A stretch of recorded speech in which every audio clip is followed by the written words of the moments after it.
राधे राधे दोस्तों। मैं इलेक्ट्रोहोम्योपैथ doctor RB. Goswami group के सभी सम्मानित चिकित्सक बंधुओं का हाथ जोड़ करके अभिनंदन करता हूं और जो हमारे यूट्यूब्स पर हमारे फॉलोअर्स हैं उनका भी मैं तहे दिल से जो है शुक्रिया करता हूं। साथियों, आज हम जो है प्रैक्टिस ऑफ मेडिसिन के अंतर्गत एक रोग पर और चर्चा करने वाले हैं। आज विगत वीडियो में हमने जो है वेरियस डिजीज पर चर्चा की है, उसके रीजन, उसके सिम्टम्स, उसका ट्रीटमेंट प्रोटोकॉल। तो साथियों, आप सभी से जो है मेरा ये सजेशन है, सुझाव है कि जो डिजीज़ ईएच बुक में हम नहीं कवर कर पाए हैं उनको हम जो है यूट्यूब्स के माध्यम से, वीडियो लेक्चर के माध्यम से जो है हम आप तक पहुंचाने का ये हमारा एक प्रयास है। आप इन सब को जो है अपनी डायरी में नोट कर लीजिएगा और हम इस पर जो है इसका पेन ड्राइव बनाने का एक जो है हमारा प्रयास है। यदि हम उसमें सफल हुए तो जितनी हमारी आप तक की वीडियो है उन सब को जो है हम एक पेन ड्राइव में जो है इकट्ठा करने का प्रयास करेंगे, ताकि सभी साथियों के पास में जो है वो पेन ड्राइव हो जाए और फिर जब भी ज़रूरत पड़े तो आप उसको जो है पेन ड्राइव को लगा करके आप उसमें देख सकें किसी भी रोग के बारे में। तो आइए आज हम जो है बात करते साथियों, एक ऐसी बीमारी है जिसका अगर ज़्यादा जो है सीवियर स्टेज में पहुंच जाती है तो उसका इलाज होना भी बड़ा मुश्किल हो जाता है और ज़िंदगी जो है, जीवन जो है, लाइफ जो है, बॉडी जो है वो एक मुर्दे के समान हो जाती है। तो साथियों, उस बीमारी का नाम है पेरिफेरल न्यूरोपैथी। न्यूरोपैथी कहते हैं। तो साथियों, न्यूरोपैथी क्या है? न्यूरोपैथी साथियों वो स्थिति को कहा जाता है जिसमें जो है हमारी पेरिफेरल नर्वस सिस्टम की जो नसें हैं उनकी सामान्य गति को जो है प्रभावित करती है। उस स्थिति को जो है हो जाती है, उस स्थिति को हम जो है न्यूरोपैथी कहते हैं। साथियों, जो पेरिफेरल नर्वस सिस्टम का जो नेटवर्क है वो हमारी पूरी बॉडी, हाथ पाँव है जैसे, उन सब को जो है हमारे ब्रेन यानी सेंट्रल नर्वस सिस्टम से जोड़ता है, जिसे चलने फिरने में, सुनने में, बोलने में, महसूस करने में जो है हमें आसानी होती है। सारी जो भी सिग्नल हैं जो पेरिफेरल नर्वस सिस्टम के द्वारा जो है सेंट्रल नर्वस सिस्टम को मिलते रहते हैं और उसी के कमांड के अनुसार जो है हमारी बॉडी जो है वो अपना कार्य करती है, एक समझे से बिठा करके जो है कार्य करती है। न्यूरोपैथी में जो है दर्द बड़ा गंभीर, तेज़ और ऐसा जो है दर्द होता है जैसे कोई बिजली के झटके मार रहा हो। चुभन और जलन भरा भी साथियों ये हो सकता है और ज़्यादातर जो है इसकी शुरुआत हाथों और पैरों के तलवों से ज़्यादा होती है, हाथों पैरों से ज़्यादा होती है और कई बार जो है शरीर के जो विभिन्न अंग हैं वो शून्य पड़ जाते हैं और उनमें दर्द, सूजन और मांसपेशी की कमजोरी जो है वो कारण बन जाती है। तो साथियों, जैसे रोग का इसका पता चलता है उसी समय यदि हम इसका ट्रीटमेंट शुरू कर देते हैं तो काफ़ी हद तक जो हम इसको रिवर्स कर सकते हैं इस रोग को। अन्यथा जब ज़्यादा ये सीवियरिटी स्टेज में पहुंच जाता है, सीवियर स्टेज में पहुंचता है तो उस समय फिर इसको कवर करने में बहुत समय लगता है और ऐसे में जो है रोगी भी परेशान हो जाता है और डॉक्टर भी परेशान हो जाता है। लक्षणों पर इसकी बात करें साथियों तो हमारे शरीर में जो पेरिफेरल नर्वस सिस्टम है, प्रत्येक तंत्रिका का जो है उसका अपना एक विशिष्ट कार्य होता है। इसलिए जो लक्षण हैं वो भी नसों के प्रकार पर निर्भर करते हैं कि क्या लक्षण हो सकते हैं। जैसे उदाहरण के लिए हम ले लेते हैं मोटर नर्व है। मोटर नर्व का क्या काम है साथियों? ये हमारी जो है मसल्स को, मांसपेशियों को जो है नियंत्रित करती है, उसकी हरकतों को नियंत्रण करती है। ऑटोनोमिक नर्व है जैसे ये हमारी जो है बीपी को, हृदय गति को, रक्त के संचालन को, मूत्राशय, पाचन जैसे अंगों को ये जो है उनके कार्य को नियंत्रित करती है। सेंसरी नर्व है साथियों, ये जो है स्पर्शता और त्वचा से तापमान, दर्द या कंपन जैसे मतलब सनसनी पर जो है ये नियंत्रण करती है, यानी कि सेंसरी नर्व।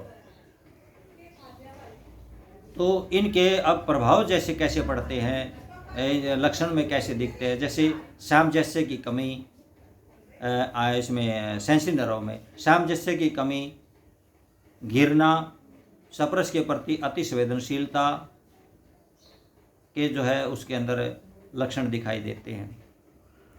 मोटर नर्व जब प्रभावित हो जाती है तो उसमें क्या होता है कि मांसपेशियों की कमजोरी आती है, लकवे जैसी स्थिति बन जाती है, पैर के पंजों में या हाथों में संवेदन शून्यता होती है, तीव्र चुभने जैसा, डंक लगने जैसा, ठंडा या जलन भरा जो है उसके अंदर दर्द भी होता है।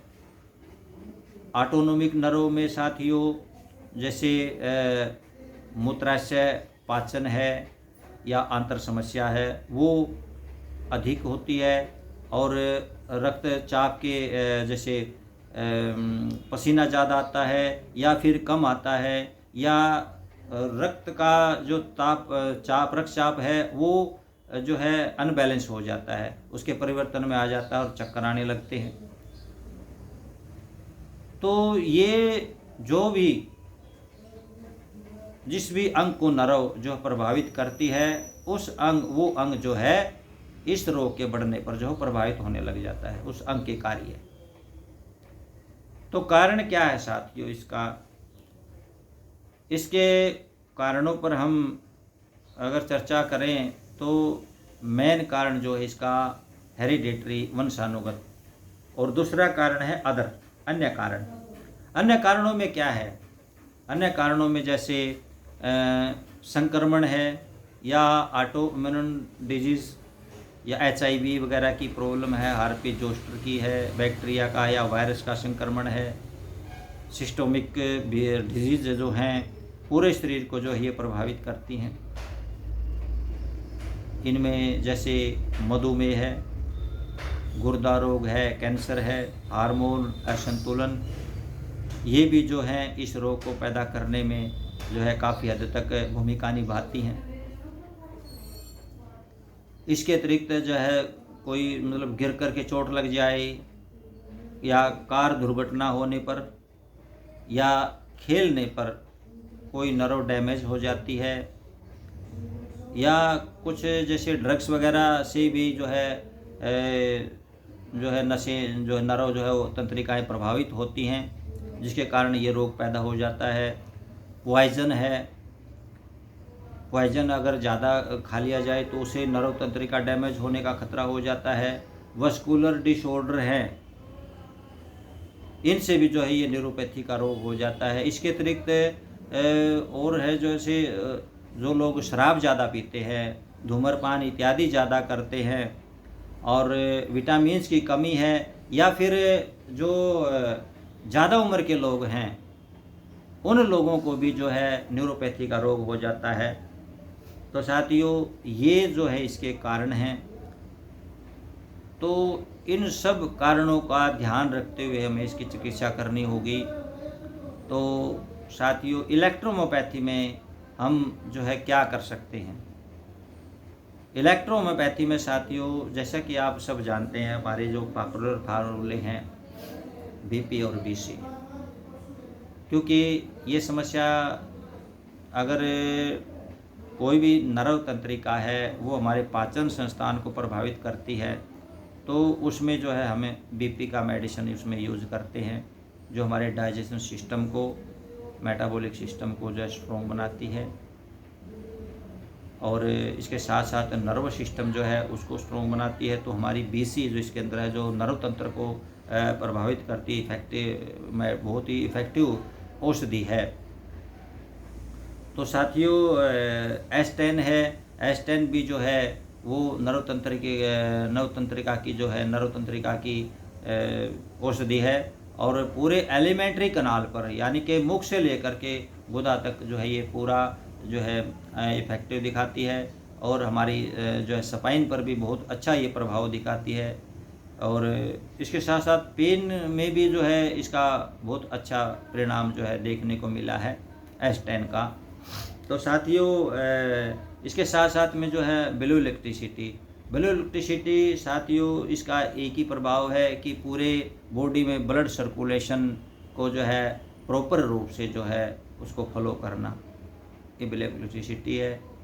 तो इन सब को जो है हम एक अनुपात में, जैसे BP की 20 ड्रॉप है, BC की 10 ड्रॉप है, S10 की 20 ड्रॉप है और ब्लू इलेक्ट्रिसिटी की जो है 20 ड्रॉप हम 30 ml में खाली बोतल में लेते हैं और बाकी का डिस्टिल वाटर डाल करके जो है उसको डाइल्यूट करके पेशेंट को 10-10 बूंद जो है, ये एक नॉर्मल पेशेंट की जो है डोज है साथियों। बाकी आपको अपने विवेक से भी काम लेना होता है कि कहीं पर जो है 15 बूंदें भी दी जा सकती है, कहीं पर 5 बूंदों से भी जो है देनी पड़ सकती हैं। ये तो पेशेंट की स्थिति पर निर्भर करता है कि आपके पास पेशेंट किस स्थिति में आता है। तो ये तो हम नहीं कह सकते कि जो हमने यहाँ पर आपको बता दिया है वही सेम आपको देना है, इसमें अपने स्वविवेक का भी प्रयोग करना आवश्यक है। तो दूसरी हमारी साथियों जो नर्व तंत्रिका होती है उसके स्ट्रक्चर की मेडिसिन हमने यहाँ पर लेनी है C1, विनेरियो 1 और GE। तो साथियों ये उसके स्ट्रक्चर पर जो है उसको स्ट्रक्चर को प्रभावित करती हैं, इफ़ेक्ट करती उस पर डालती हैं।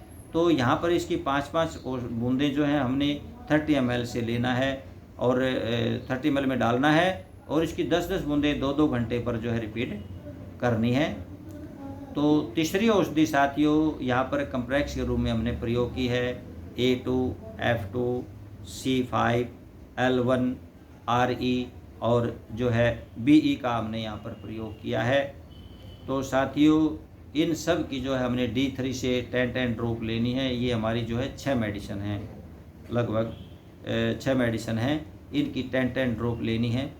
तो 30 ml में जो है डाल करके बाकी का डिस्टिल वाटर जो है 27 ml तक आ जाएगा और उसको स्ट्रोक लगा करके 100 स्ट्रोक लगा करके तो उसमें जो है हॉट कंप्रेक्स या जैसी स्थिति हो, आप कोल्ड भी दे सकते हैं, हॉट भी दे सकते हैं, वो तो आपके पास में पेशेंट किस सिचुएशन में आ रहा है वो आपने जो है उसका जो है आकलन करना है और तब जो है इसको आपने डिसाइड करना है, आपने इसमें हॉट कंप्रेक्स देना है या कोल्ड कंप्रेक्स देना है।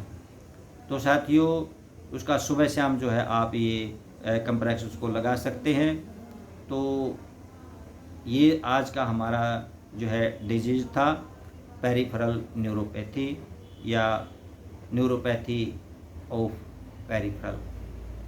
आज का जो है हमारा ये वीडियो लेक्चर आपको कैसा लगा, इसके बारे में अपने जो है फीडबैक ज़रूर दें, कमेंट ज़रूर दें, मुझे इसको देखें ज़रूर सुने।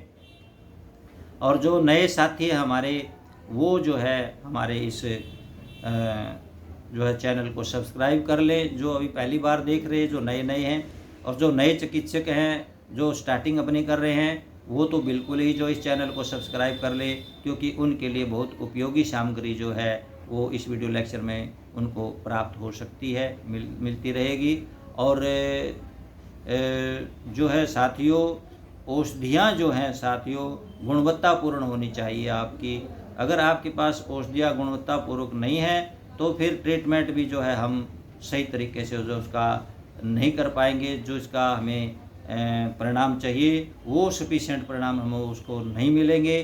तो कभी आप ये सोचें कि मेडिसिन तो जो है हम कोई भी उठा करके उसको लगा देंगे और इस जो है ट्रीटमेंट प्रोटोकॉल में वो काम करेगी, तो ऐसा जो है हम ये पूर्ण रूप से नहीं कह सकते कि वो दवाइयाँ जो उसमें काम करेंगी, क्योंकि औषधियों का जो है एक गुणवत्तापूर्ण होना बहुत ज़रूरी है। अच्छी क्वालिटी की औषधियाँ बनी होनी चाहिए, तभी जो है हम जो है इस ट्रीटमेंट करने में जो है सफल हो पाएंगे। और साथ ही पिछले वीडियो में भी मैंने आपको जो है बताया था कि किस प्रकार से जब हम इलेक्ट्रोहोम्योपैथी की औषधियों से जो अच्छे परिणाम ले सकते हैं। और काफ़ी साथियों ने जो है उसको अच्छे उसके जो है हमें कमेंट्स भी मिले हैं और फीडबैक अच्छा मिला उसका। तो साथियों, इस प्रकार आपका ये मिलने से जो है हमें भी जो है आगे जो है वीडियो लेक्चर लाने का जो है मोटिवेशन मिलता है, और उससे वो उत्साहित होकर के फिर हम आगे भी जो है इस विषय में जो है आगे भी हम चर्चा करते रहेंगे। क्योंकि जब तक आप सुनते रहेंगे, हम आपके सामने इसी तरह से जो है ये वीडियो लेक्चर लेकर के आते रहेंगे, और जिस दिन आप सुनना बंद कर देंगे उस दिन वीडियो लेक्चर को हम बंद कर देंगे। तो साथियों, तो इसी तरह से जो है लगातार आप जो है वीडियो लेक्चर देखते रहिए, सुनते रहिए, और हमसे जो है ग्रुप में जुड़ते रहिए। तो साथियों, हमारी कुछ जो बुकें हैं अभी बहुत कम बची हुई हैं। जो नए साथी हैं और इलेक्ट्रोहोम्योपैथी में अपना नॉलेज वर्धन करना चाहते हैं, ज्ञान को बढ़ाना चाहते हैं और कुछ सीखना चाहते हैं, तो वो बुक हमारे दिए गए जो नंबरों पर है उसे संपर्क आप करके जो है मंगा सकते हैं साथियों। और आज के लिए बस इतना ही साथियों। राधे राधे।